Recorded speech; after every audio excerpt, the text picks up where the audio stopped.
I did apologize to the president.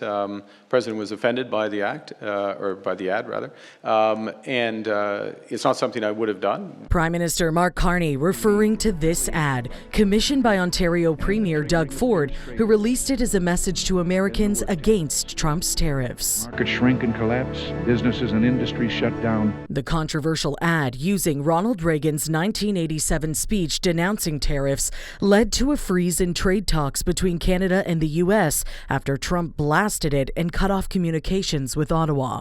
Carney says Ford did show him the ad before its release, but he advised against using it. Did you inform Mr. Ford that this is something that you did not want to go forward with? Yes.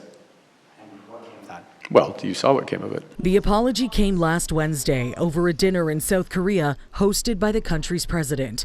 That's also where Carney met with Chinese President Xi Jinping on Friday, marking the first time Canadian and Chinese leaders have sat down face-to-face since 2017. This meeting marked a turning point in our bilateral relationship. Canada-China relations collapsed after the 2018 arrest of a Huawei tech executive in British Columbia, followed by China detaining two Canadians known as the Two Michaels. But tensions soared further over allegations that China detained and executed several Canadians, interfered in at least two federal elections, and intimidated members of Canada's Chinese diaspora.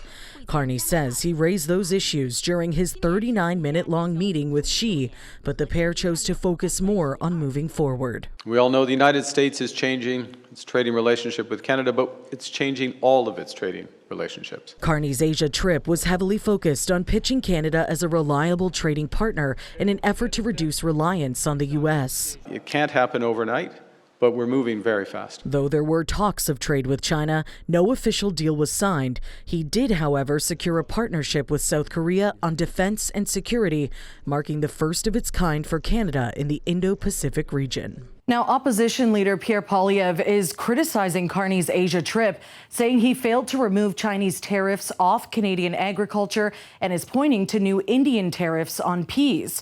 Carney has not yet met with Indian Prime Minister Narendra Modi directly, but he says his foreign affairs minister is engaging with an Indian delegation.